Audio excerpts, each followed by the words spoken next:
Welcome to the Enchoris Podcast. Welcome, Barbara. Hi.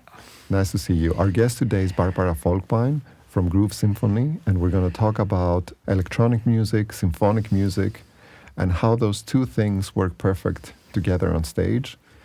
And we're going to talk about audience development, how to bring young, old, open-minded and closed-minded people back to the theater, and what the symphonic experience has in common with club culture. So, welcome. Yeah, nice to meet you. Nice to see you again after all these years. I'd like to start with asking you, what is Groove Symphony for someone who has never heard of it before? Groove Symphony is a kind of music in which two music styles come together. It is orchestral music and club music, electronic club music on the one hand. On the other hand, Groove Symphony is a group of people making concerts together. This is one arranger, composer, and electronic musicians, and me. So who started the project? I've been starting the project, it is nearly 20 years ago. And we started with remixes of classical symphonic music. And I invited people, electronic musicians, to come to remix very popular symphonies to get a new audience. So you were trying to get young people to go to the orchestra? Not only young people, but open-minded people. People who wants to hear other music in concert halls. And not only popular music and only classical music, something between. Having seen what you guys do for everybody, there's going to be infos everywhere where you can listen to this podcast and links to Groove Symphony so you get a picture for yourself. So for now, imagination is important. I think the important thing with concert halls and symphonic music and classical music, people are always playing this game that classical music is dying, which is, in my view, a stupid narrative. Because it's like saying, like a painting gets old, beautiful things outlive us. What I find interesting about the project is that it's designed to give people an opportunity to go see a concert with no expectation and no fear of the etiquette. Yeah. There's many perspectives we can talk about. I would like to first talk about your collaborators in the team, Andreas and Christian. Because I think the beauty of what you guys do seems to be a very collective experience. So you are the artistic director of the project, and I guess also the project manager, and you run the evening. Yeah. So I'm really interested in how you guys collaborate.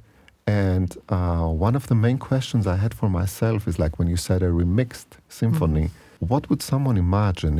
Do you change the parts? Do you change the arrangement? You actually have live performed electronics. So, and I really like the fact that you highlight the craftsmanship, that you have some of the best musicians on the planet, A-quality orchestras, people who are extremely good at their craft, and you put people on stage who are equally competent, and it's a live production, it's not a pre-recorded performance. So that nuance for me is what I think is so special about what you can teach people, that DJ is as good as the concertmeister in what he does. Yeah, but it's not a DJ, I have to correct it because it is a live electronic musician. It has nothing to do with DJing, nothing. Because the musician, the electronic musician is playing live. And he has his synthesizers. Step sequencers, samplers, everything. Everything. And he's really playing live like the concertmaster is playing his violin. It is nearly the same. That's what's important for me, that you see the music being made. It's not simply playing, even when samples are manipulated, their step sequence, they're detuned. It's almost like you can see how modern film music is being done, but on stage live in a concert hall. Yeah. So I think that makes it really accessible, and I think it's really educational also. Yeah. Yeah. So I'm a fan of the project. So if I sound too positive, it's because I think that a few of the decisions you do artistically and conceptually might not be obvious to someone who has not seen it yet. Yeah, that's true. Yeah. you bring people on stage and you give them an opportunity to work together. For our listeners, when you record an orchestra for a film, they usually play to a click track, which is giving them the beat instead of just looking at the conductor with headphones. And I think the way you work is kind of like you bring a stage workflow on stage with an audience there. So it's a really complicated task to do technically, first of all. How do you cope with organizing all that? Because that's not... that takes a lot of project management, I guess. Yes, we have lots of experiences now, and we had so many concerts, managing the sound, managing the orchestra, managing the together between electronic music and these analog instruments. That was difficult first. But now it is no more difficult because we have the score. And in the score, you can see everything which is important for all musicians. And even when they have to turn the pages and so go on. There's everything. We have everything in the scores. Everything. And then we have kind of for the rhythm, because you have to play tight. The orchestras, they have to play tight. It belongs to the music style. Electronic music, techno, house needs to be... it must be very tight. Yeah. So we have some click tracks. The drums, they have click tracks. Sometimes the brass section has a click track and the harp. And sometimes we are going with piano. There's a click track, and even the conductor, he's got a click track. Yeah. You know what's interesting? Are the musicians surprised at how hard it is to play along electronics and be precise? Because it's a really, you really need to play a very staccato and precise. Precise. That's the point. That's the point. It must be precise. It can have human touch. There's no problem, but even the human touch is written down. The scores, I think that's an interesting part for you guys to illustrate how much work goes into the communication and preparation so that's possible on stage, because the audience sees the electronics being played and the performance. There's a lot of magic, and I guess Christian and Andreas do a lot of that preparation for that with musicians. Yeah, it is. We have always a plan, always, and we have a conductor. It is often Christian, our arranger and composer. That is really good, because he knows his score, and he knows how to transport. And we are always talking about our music, how to get some electronic parts into the classical parts, into the symphonic parts, or we are always looking to manage the music in that way that the orchestra is able to play it. And Christian, fortunately, is writing down everything, for the musicians, for the classical musicians. And he is really coordinating the orchestra and the electronic musician. On the one hand, on the other hand, we have the click tracks as second security. Security, yeah. And sometimes, even for security, we bring a very good drummer, Sticks on Speed. Sometimes is playing with us because he really gets the whole orchestra tight. Yeah. We are filming this end of June, and I think you have a concert coming up with Sticks on Speed in Rostock, if I We are playing in Volkstheater Rostock with Sticks on Speed, Johann Blanchard at piano, and Christian Dellacher as conductor, and Andreas Henneberg as live electronic musician. Have you done this before? To also have a piano performing with you live? It depends. More as a solo instrument, I mean. No. The piano as a solo instrument is not stylistic so important, but it's very important to get more harmonies, and on the one side and on the other side even the tightness. Okay. The problem is if you are playing with a classical orchestra, even if they have really perfect piano player, they were often not able to play with a special groove.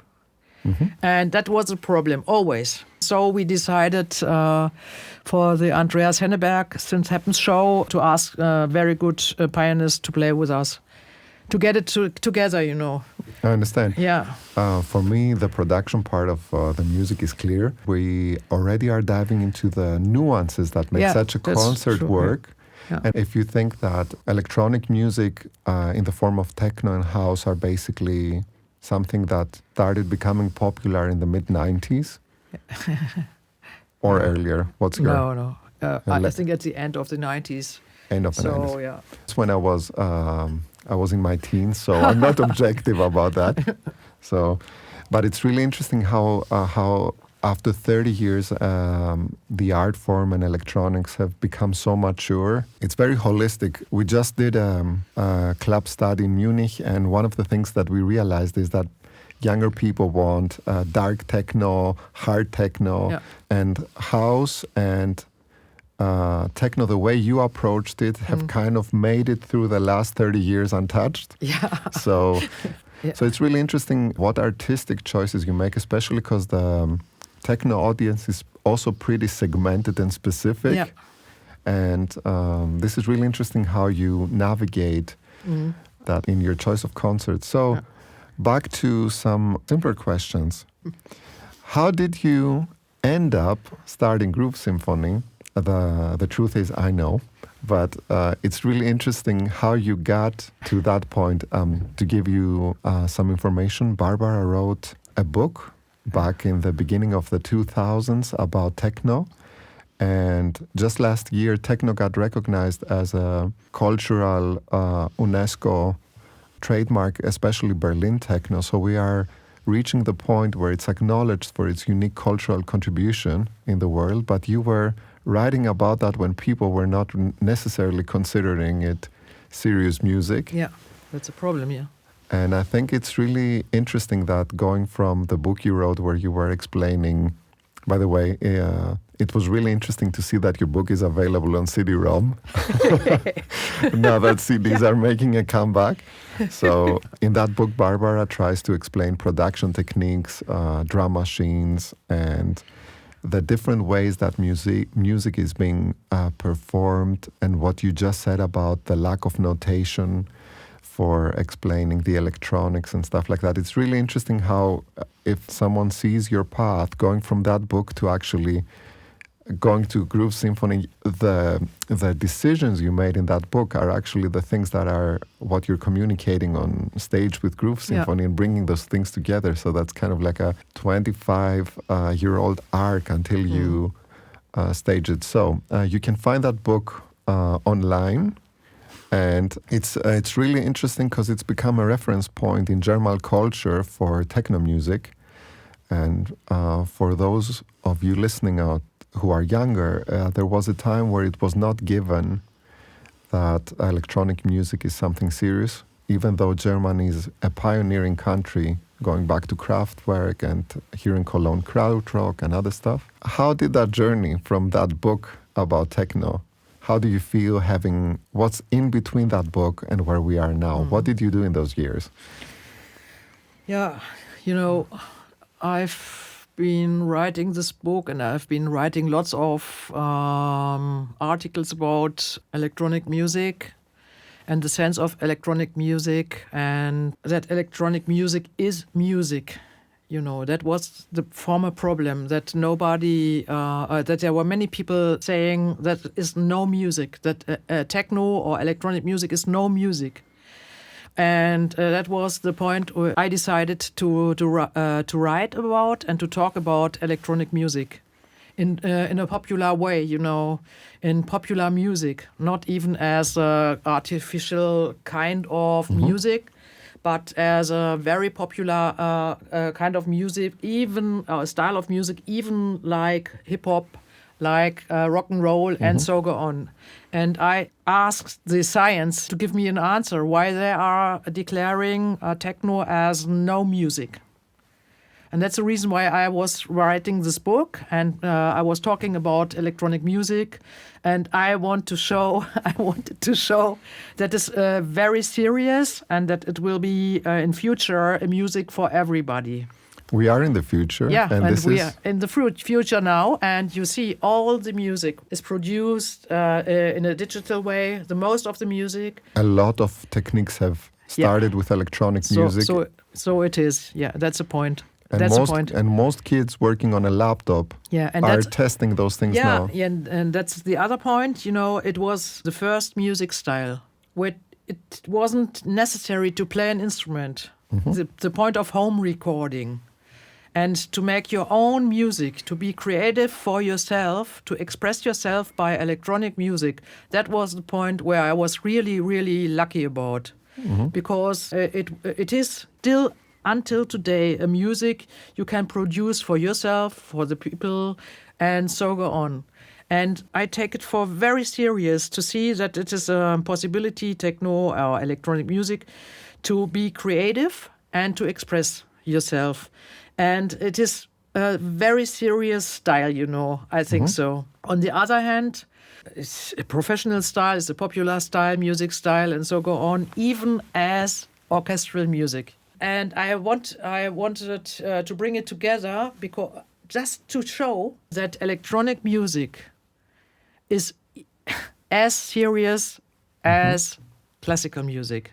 And on the one hand, and on the other hand, I want to show the people who are always hearing electronic music and popular music, to show them the beautiness of orchestral music, to show how beautiful, how really, really stunning orchestral music is. And I thought, okay, bring it together to get more acceptance on the one hand, on the traditional audience, and to get more acceptance to the young people or the audience which is hearing only popular music. Yeah. I think that's to give our listeners context outside Germany. In Germany, there is a very intellectual dispute about serious music and not serious music. My personal opinion is there's music you like and music you don't like. Yeah. And there's music that touches your soul, and whether it's a minimal beat or a cello or what people would consider noise, doesn't matter.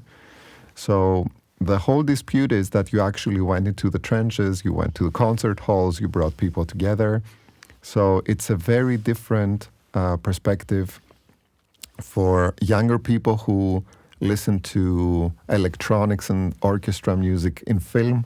Yeah. So now we have gotten to a point where some of the most interesting composers the past decade were doing electronic mix with orchestra, but you don't see that live. No. And I think that's really interesting to go to a concert and see that on stage. And for me, what I really wanted to talk with you today is this intellectual dispute about what music is important, especially since this is the second episode in the podcast where we are also operating with an interest like supporting clubs art culture, which is a very important part of sustaining the subcultural situation in Europe, where all those clubs created music, new genres, new forms of music. And at the same time, there is a very strong fight about the funding from the subculture and the theater. Yeah. And I think that the whole conflict is valid because one side thinks the theater is getting too much money and the clubs are not. And I think we should stop fighting with each other and understand that all forms of artistic expression should be treated equally, which cannot be the case if an orchestra has 100 people and a DJ has one. But we have to create infrastructure for those things to continue to exist. And I think your project is a very good ambassador of how simple it is if you listen with your ears and an open heart. I heard you at an interview where you were talking about sub-bass frequencies. And to anyone who has been to a really good club, you listen more with your body than with your ears. Yeah. And the orchestral experience, when you have percussion being super loud in a Mahler concert, it's the same thing. Yeah. And so for me, we have the same body that is made out of water and takes in the vibration, and our ears. And if you listen to with an open mind, that's really important. So for me, here in Germany, there's a very clear elitism about classical music, which alienates people. And there's also, in the club scene, it was a form of revolution and a transcendence. Yeah. And it created a lot of freedom. After the wall fell, techno music had a very liberating effect that people might not understand. So when you, for example, do Wagner, Rheingold with beats, that's kind of like mixing the whole spectrum of European culture and transcendence. So for me, it was interesting to hear your opinion on electronic music today. Mm-hmm. If you listen to new stuff or if you go back to your favorite genres, and how do you select the electronic artists? Because you've done pretty diverse things, ranging to boiler room artists a while ago. So how do you choose the people you work with? Yeah, it is really easy. They have to play live. They have to play and create their music live. They have to produce their music. And that's the point. It's not so easy to find people playing live electronic music. It is special. Then we have to transform it, for orchestra. So it must be not too foul. I like it if it is minimalistic. And if we can, or our composer can do some more harmonies and to play with it, I love it when it is more minimalistic. And if it is too full and too bombastic, I don't like it really. But it's my thing, I think even noise is music. And if it's a little noise, I feel the music. And in former times, I was hearing Julian Atkins, for example, and the old music of Jeff Mills and so on, and even very minimalistic music. And that's the point. When it is minimalistic, you can play with it. Mm-hmm. You can fill it. You can put it into an orchestra. Even when the harmonies are very small, you can give it into the orchestra. Yeah, we can expand it, and we can change it, transform it, and I love it more minimalistic. What I wanted to highlight in this talk is how much work is being put into the artistic side. You produce new ideas, you write new music. It's not simply a concert. No. It's completely new.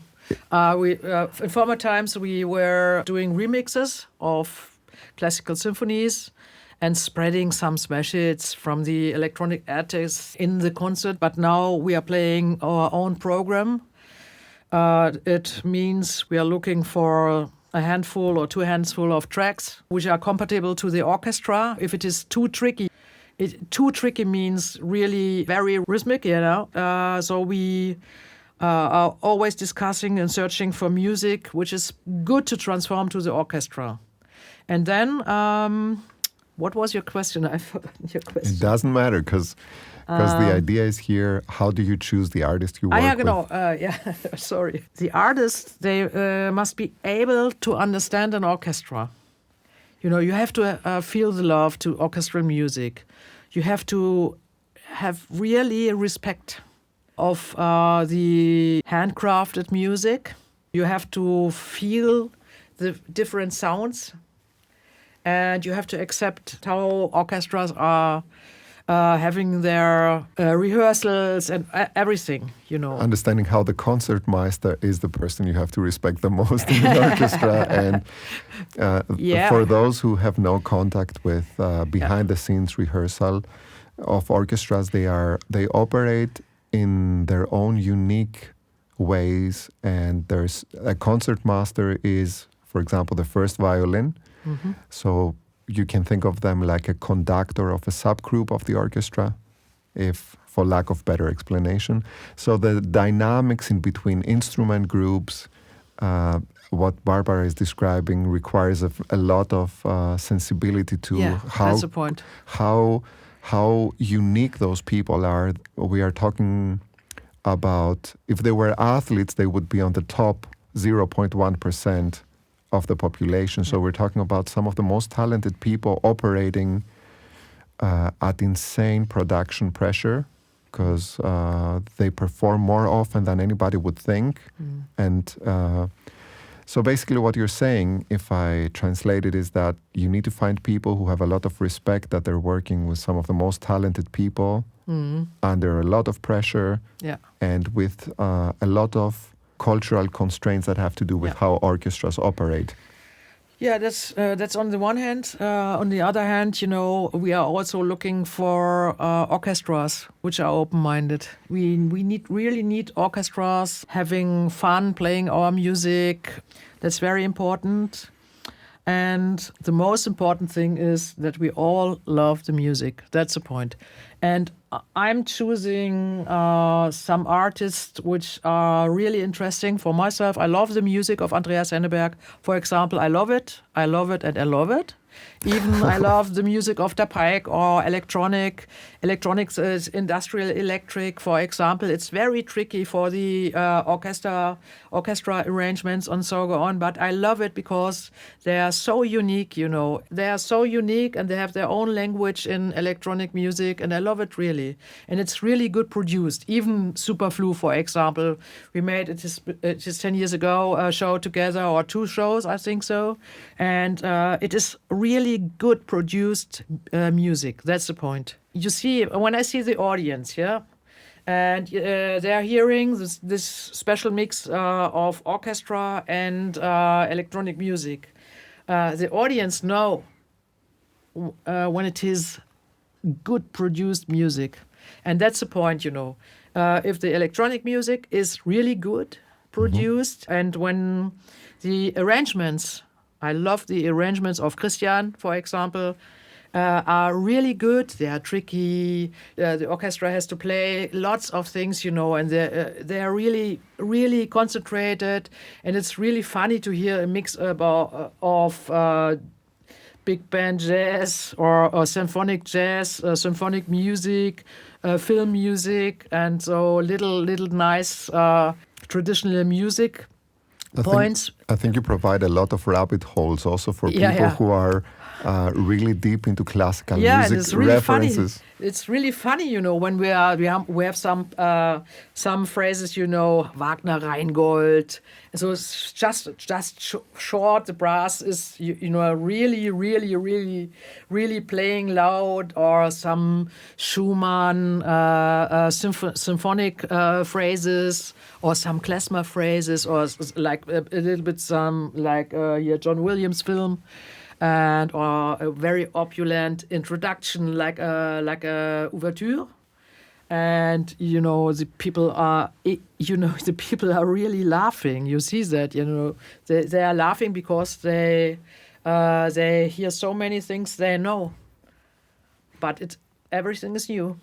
I think that has a great educational aspect to it, but not in a way where it's preaching or teaching anything. It's there for people to discover. Yeah. I remember a few years ago when the movie, the soundtrack for Requiem for a Dream came out, Clint Mansell's soundtrack. I remember walking into clubs. That was kind of like a turning point when that became a hit. There was an electronic version of that. And I remember at the time, it was surprising. I don't remember, it was 20 years ago, 15 years ago. But for me, that was a turning point where you went to a club and you heard symphonic-inspired music. And what I've seen in some of the things you do, our listeners will have to use their imagination and the references and the composers to make the music in their head. But it's really interesting that for a person who is deep into classical music, you provide a very interesting window into how things can evolve and expand. And there are some pretty smart jokes here and there in the orchestration. Yeah. So I think that's also good for you and your team, because it seems like you're having a really good time exploring that language. Mm-hmm. Do the theaters understand those nuances? Yeah. Because that's... Absolutely. When we are arriving, first day, before the rehearsal, the orchestra people, the musicians are always really, really deeply relaxed, deeply relaxed. And said, we sometimes we are playing with a DJ, yes, okay. And they are really always expecting a very, very simple orchestral arrangement and very very simple music like fill-ins, for violins and so on. And after 20 minutes rehearsal, they see that they have lots of things to play, lots of things, and that they have work hard. But I see how the faces are changing in the orchestra, in the orchestra players, because they start to understand the music, to focus themselves, to not to take it easy, to take it serious. And that's really nice to see because they are crawling into the music. And that's a point when I'm really, really, really happy about, because then I said, so now it's running. Now is the point when it is really running. They realize that you speak their language. Yeah, they realize it. And even the audience is realizing it. And that's the point, when there are some little phrases, little phrases, symphonic phrases or anything, you see the people laughing, And even the orchestra players, orchestra musicians, they are laughing. Meanwhile playing, you see that and then, now the Rheingold-Stelle phrase, the Rheingold. And then they are really... Imagine very loud horns at this point. For those who haven't heard the Wagner brass. piece. Brass section. Brass section, sorry. Yeah. I think one of my questions is, where are you during a concert? Behind the mixing desk, behind the stage? Oh, yeah, that's always the point, When the last rehearsal is over, so I'm coordinating everything, Even that the orchestra is sitting there and the scores are on the tables and everything, even the technique, all the technique, even the light conception is, I'm doing always the light conception. And the most of the time during the concert, I'm sitting beside the light operator. And I'm still giving the cues because it is live, and we don't want the light operators to read the score, That is really for one show, it is too heavy. It's not okay. And we let them play, with the light. And then I'm giving the cues. So you're involved in the process until every second of the whole process. Yeah. I realized how passionate you are about the project. Yeah. And this was something I thought before we talked today, because I could ask you about your whole trajectory as an academic or a curator of projects, or you've worked in many theaters as the audience development person and educational expansion. And we met during the digitalization of orchestras, meaning that their expansion to social media, to when that stage opened. And I think it's really interesting to see how all that comes together in Groove Symphony. So the decision was on my part to focus a lot on that, because in the end it entails all the things you've done. Yeah. And a business question. Do the theaters book you? Do you collaborate with the theaters? Because very often it looks like you're part of their program, like they curated it, but it seems to be like you offer them a project and then it becomes a collaboration. What's the process of booking a concert for you? Yeah, it's really funny. It's really funny. The process is we are just I'm booking the concerts. I love some orchestras, and I ask them to play with us. And then they ask, what about the money? And then we say, yeah, okay, we need some money to live. So it's a negotiation process. Yeah, that's the point. Yeah, but not only. We have some orchestras loving us deeply. For example, or the houses, in Rostock, we are playing every year. Mm-hmm. And that's really nice to be so warm, welcome. That's so nice. And I just talk to the people, to orchestra manager, and I tell them I have a nice project, or we have different diverse projects, And I talk to orchestra manager, directors, programmers, and I tell the people how nice our project is. That's all. Because you see it. I love it deeply. Our project. That is obvious. yeah, and that's the point. Since 20 years, I love it, and the point is, it's not over. We have to bring the audiences together. We have to bring the nice orchestral music to the ears of people which are not involved in orchestral music, and vice versa, to bring electronic music to the ears of other people, adults just hearing classical music or anything else, to show how wide the range of music is. And the point is, I'm not the bear talking about musical education and how music function, but many of the orchestra leaders, conductor or directors, they understand what we are doing. First, audience development. Second, musical education. That's the point why we are cooperating or operating with orchestras together. Why we are welcome to do that. It's not just a popular music concert with orchestra, but it is. Let me make a statement. I find it insulting when people book an orchestra just to play a violin part. So they say, we played with an orchestra, and what you seem to be doing is a truly... It's a new production, It's a new production. It's like a staging of a new piece that happens to feature electronic performers as soloists. Yeah. For me, from a structural position, I almost see it like an orchestral production, and instead of having a violin solo, you have a step sequence solo. Yeah, for example, but we have also violin solos or other solos for the harp or anything else. We have a portfolio, we have a repertoire, but we are always changing the music, the arrangements. When we are going to an orchestra, we see they have a good harp player or trombone or anything else. Then we use the chance to write, for example, a nice solo or a nice brass phrases or so go on. And we are always renewing our production. We have so many tracks for orchestra, so many tracks, and we're just looking. It is okay for this orchestra, or should we put in new music?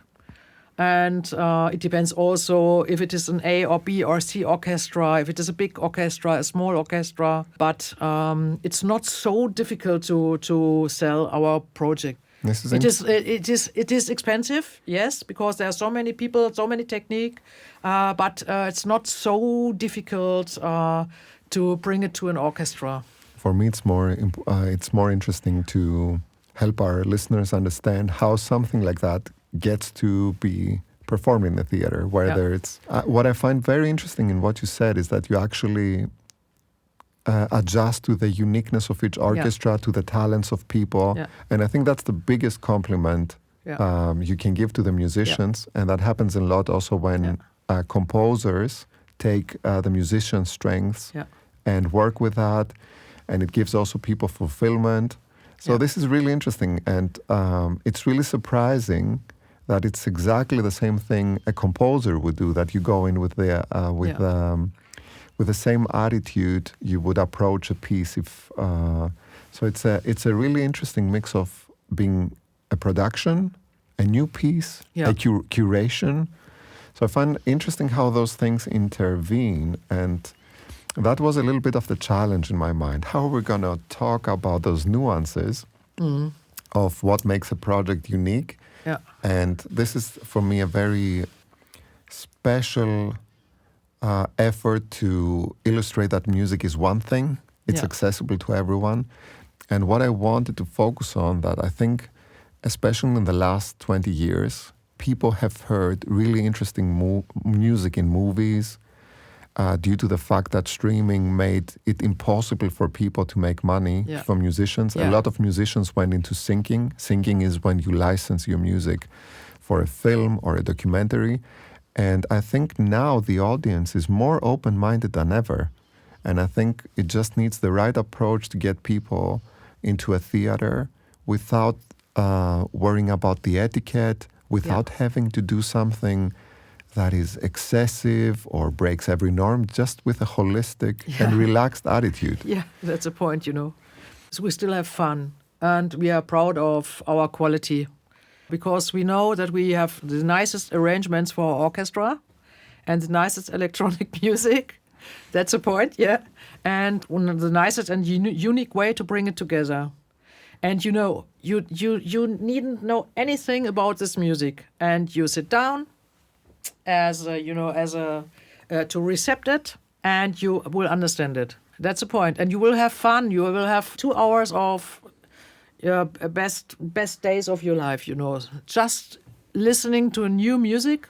What kind of audience should I expect if I'm sitting in a concert hall in a concert area? Yeah, in former times, we thought, or I thought, I did that to get a new audience development. The audience from tomorrow, away from the silver surfer and the traditional audience and so go on. And I was so failed, It was such a mistake to think so because I understand that we are making music for every generation and to get curious people into a concert, to get people to the orchestra and to get even traditional listener to the electronic music. And I was really, really surprised because the audience is really mixed up.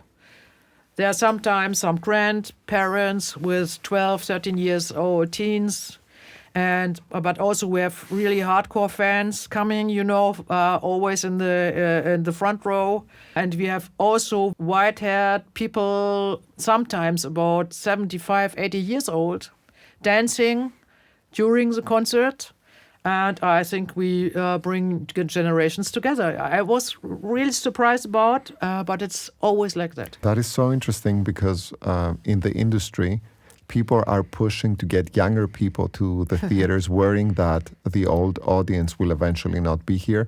But I think it's really more interesting to not think in age groups, but to think in the biggest opportunities, the people who are ready and open to listen, but just need one opportunity to feel included. Yeah, that's a point.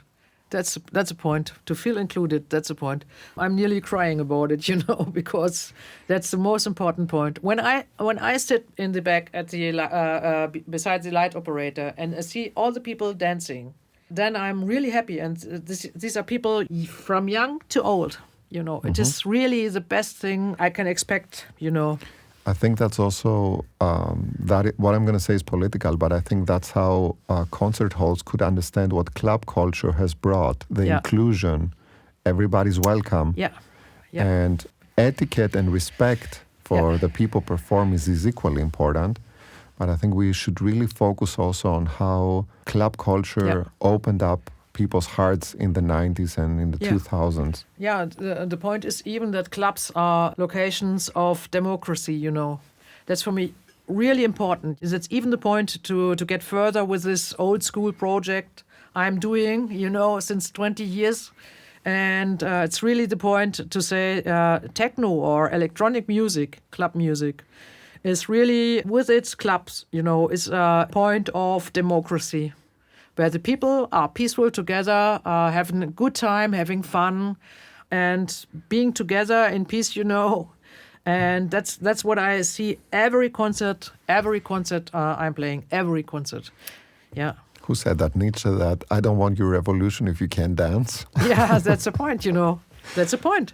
It's about the abundance and letting go and enjoying life. And the problem is we agree on the fact that music is one thing, whether it's opera, whether it's traditional music, electronic, minimalism. And I think it's the responsibility of the state and theaters to include everybody. It's not about elitism. Yeah.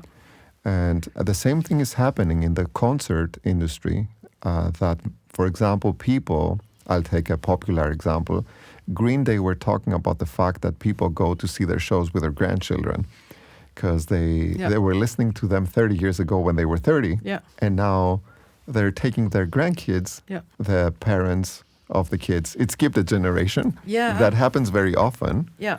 Yeah. But it's really interesting. And I think if, as a parent, I would really love to have an opportunity for the grandparents to take the kid to a show where they feel that they have something in common. So we also go through the cross-generational conflicts. Yeah, I had really nice experiences. Some days ago, I had a call, and there was a young man at the telephone. I didn't know who. And he told me, he found my number, and he's really, really happy about our Groove Symphony.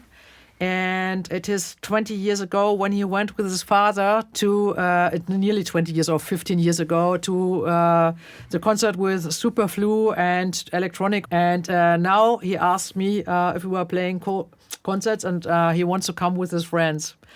And I think he's about now 30 years old. I will meet this guy because I want to see the young boy who is going to our concert 20 years ago with his father, and he told me every detail of the concert, and I was so, I don't know how to say it. It was so warm. Yeah. Isn't it beautiful that you create an experience that changes someone's life, creates a beautiful memory? And that's what I was talking on the last episode of the podcast with Christoph Schreckenberg about, that people fall in love in clubs. Yeah. That's where they met their partner. Yeah. That's where they had some special moments with their friends. That's the concert hall where you went to see this with your grandfather and you'll remember it forever. So culture is the playground for us to fall in love with each other, connect. It's the basis for democracy and participation, because you cannot be a democratic state without people feeling included and without people sharing connections. So you can be really proud that that people remember a moment 15 years later. Yeah, but it's also important for me that the people connect with themselves, When the music touches the people, and they are with themselves, with their heart, and they feel okay, as an individual. So I'm happy. And if it is more than that they connect with other people, then I'm happier, The healing power of music is present in every culture. And I think that cannot be explained as much with words as with feelings. Yeah. So it's really beautiful to see the effort and love that goes into a concert, because people very often complain about orchestras being expensive, culture is expensive. But what is really, really expensive is the absence of rooms for people to connect, heal, talk with each other. Yeah. And I can imagine that most people cannot imagine going to a concert with an orchestra where people are dancing in their seats. Yeah, but it's not. It's just a concert first. The concept is a concept. You don't do it for dancing, But the most of the time, the people are standing up and dancing.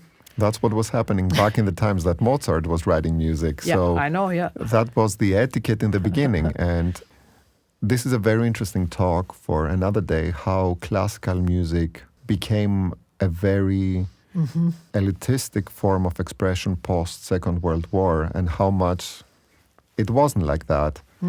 So I'm half Austrian, so it's Volksmusik.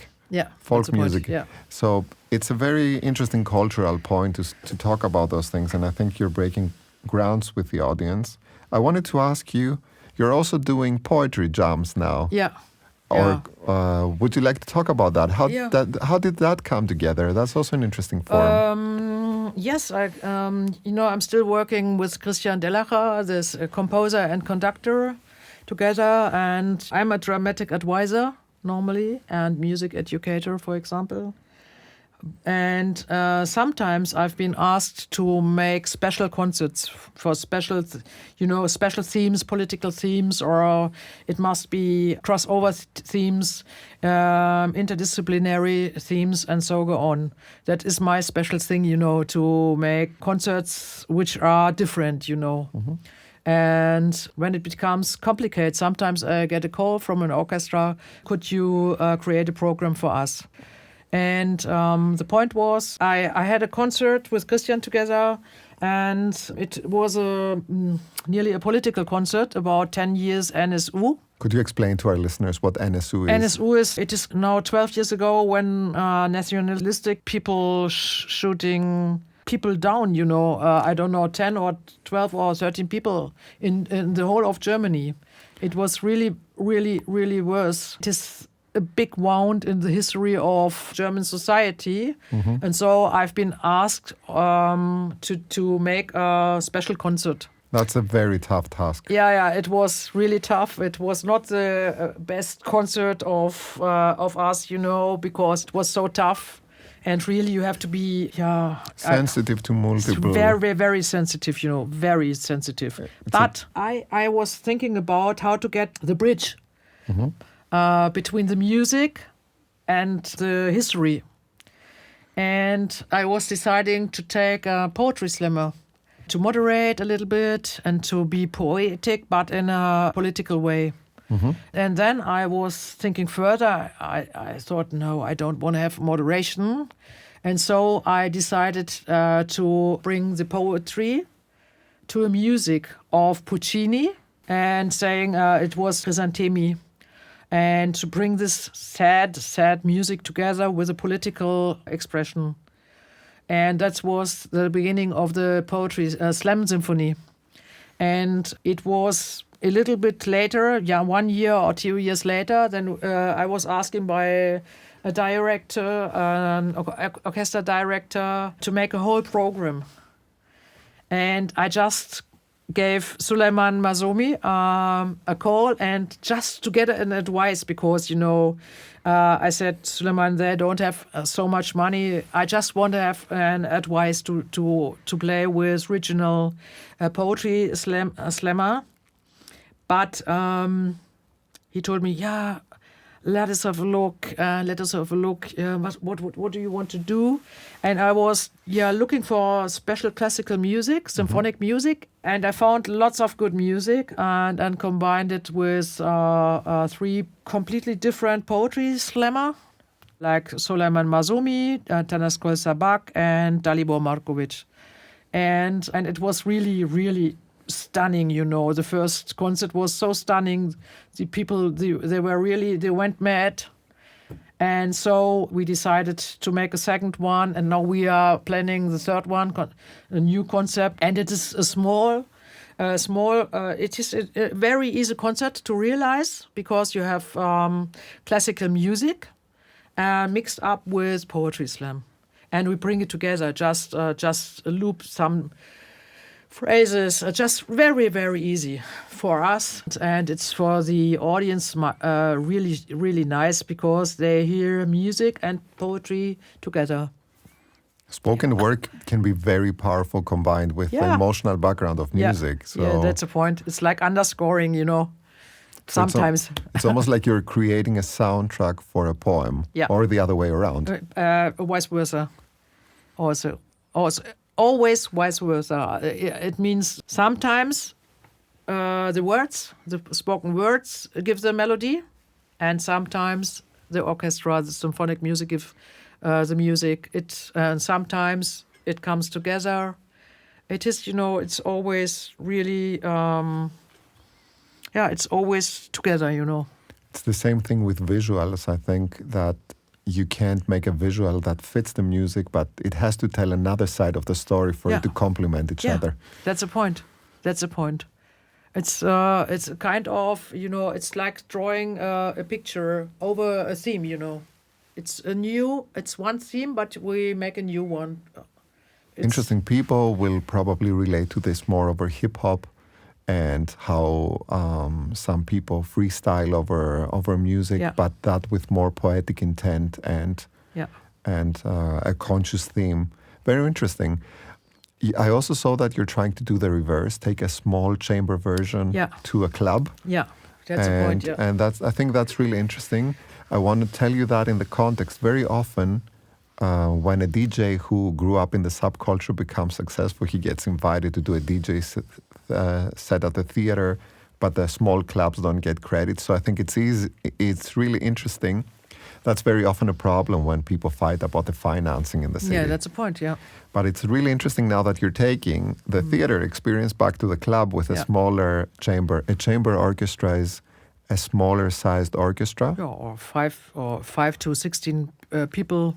It depends on the club, but it depends also on the money, That's the point. What is really interesting there is that you have a different set of speakers. You can go really loud with the electronics. That's really interesting. Yeah. How are those concerts different? That's what I was getting to. It is really difficult to get money for it. I have to say it, because we have no experience. And, the point is the club as a location is nearly dying at the very moment, actually. That's really difficult. And that is the point. We want to go into the clubs, to the roots, back to the roots, to give them a new concept, but for free. We need money, fundraising. We are searching for money to realize it because the clubs, they are really actually on the edge. Now we are creating 2 projects, Chamber, Groove, Groove Chamber. And I'm trying to get money for it, to get a very solid start for this project. Most of us think that the concert venues and club in our cities will exist forever, but the inflation costs, the production costs, the energy costs. The rents are high, gentrification. Yeah. So they're facing a lot of challenges. So it's really interesting you're working on this. I think this could also be interesting for either state subsidies, since this is aesthetic education, that you provide a new experience for younger audiences that might not be able to even afford going to a concert theater.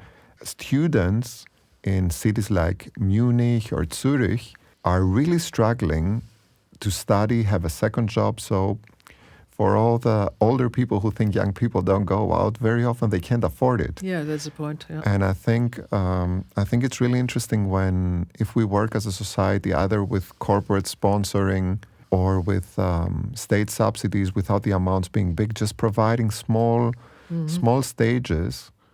And if you look at other movements like rock or punk, everything happened in the small venues. We had the example in Munich where Adele, who did this mega concert, built the pub she was performing in England. They built a copy for the concert. So the artists themselves, who are really successful, are aware of where they started, and they know that if you don't get in front of an audience, you won't make it. Yeah, that's the point, yeah. And anybody who thinks you're going to make it over social media and going viral, that's a very beautiful narrative, but musicianship has to be lived out on stage. That's it. That's the point, yeah. And I'm not devaluing anyone who's talented enough to make it over social media. There's amazing people getting to the source different ways, but they eventually get on stage if they're good. And I think we need to keep those stages going, grassroots venues. So I'm really interested in how you're going to expand on that one. So it's a challenge, but I think the beauty of it is that the concert hall and the club have an equal importance in the ecosystem, even if they have a completely different structural cost. It's like we should see everything as a form complementing the other form, so we have a healthy ecosystem. Yeah. I remember, I don't know if you were at that concert. We both met with Barbara back around the 2010s, while Dortmund was the cultural capital of Europe. Yeah. And I remember the HKMV had a concert of Eliandra Dig. She's an electronic composer who used to play only with oscillators. And that was one production where they played pieces of her with instruments and that was a really beautiful concert. Where am I getting to? That sometimes things meet in the middle artistically, and those are really beautiful moments. That's, for example, a concert I really remember in the Concerthaus in Dortmund. Yeah. So interesting times. For those of you who care about clubs, check out Clubs Are Culture. It's a huge challenge. And in Britain, for example, every 5 years, in the past years, 30% of the venues disappeared. And we're talking about the venues that are up to 200 or 500 people. And everybody thinks that all those mega events with 80,000 people, those have their place too. And that's a different size experience. But we need to keep stages and speakers moving. with music. Even to improve new music, even to get a new audience, and even to get more people into music, into real music. The best thing is you are playing on stage, and you see your audience. You can see everybody, and if you play, there's a special interaction, and it would be so nice to do that also in clubs, in electronic music clubs, before they are all dying. Yeah. It's a really interesting time politically and financially, and we have to keep things alive that matter. We tried to explain music in a talk, so we can only fail at describing how a concert feels and sounds. But for me, it was really interesting to talk about all the motivations, and I think what might not have been clear to people is how much work goes into something artistically, from the arrangement, the curation, the human side of how you work with an orchestra, how you bring musicians together. So I hope that people get this from our talk and this improvised exchange. You're also working as an academic. What do you think is important to teach to young musicians who are entering those industries that are actually financially at a very bad point at the moment? Not to lose their heart. It is very important if you're a musician, or if you work in the music industry, or are doing concerts or anything else. You have to be patient. That's one point. And you have to be strong. That's the other point. And you needn't lose your love to music. And, I'm, since about 40 years, I'm doing concerts. And I'm still loving music. And the point is, I tell the students, respect yourself, love what you are doing. And if you need a pause, a break, do it. And on the other hand, the market is really not easy. It's not easy, but you have to try it again and again, to play as much as you can your music, and to get a good network. Networking is very important. You see that it is very important to respect all the colleagues you have, the projects, to love it, to see it. To be aware of all the things, musical things you'll get in your surrounding, which is very important for you as musician, or as a dramatic advisor, or anything else, if you're working in that business. And to what. My advice is to be very, I don't know in English, ordentlich, diszipliniert. I don't have to be... disciplined, proper. Yeah. And I think you kind of imply kind as well. Yeah. Am I right? Yeah. Kind to people. Yeah. Yeah, you have to love the people. Everybody, the audience, the people you are working with. You have to love it, That's the point, and I love it deeply, and I really respect everybody is working on a production, and it is very, very, it works, I think a lot of people are trained to be soloists, but music is something that is communal and collective work, and very often the solo training does not translate into the collective experience music is. No, that's a point, I try to say that with kindness. Yeah. Yeah, that's hard, It is really hard because you are not alone. And it's a point. You have to find your unique selling point, your unique selling proposition. You have to find your own style, and so go on. And you have to love it, what you are doing. And, it is not... You can't say if it is, if you end as a soloist, or as a tutti player, or as an ensemble player, or band player, or production manager, or anything else. But the point is, you have always work with other people, always. And that's the point. You have to connect with them. You have to also connect with the audience, and then everything will run. Authenticity is key, right? Sorry? Being authentic. Yeah, sure. That's the point.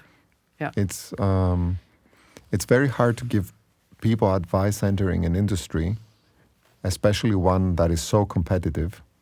And I think that's very. Your point is really interesting.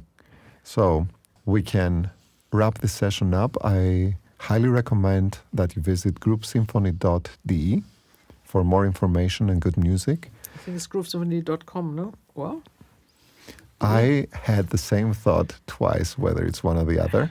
I'm just looking for it, Sorry for it. No, it makes sense.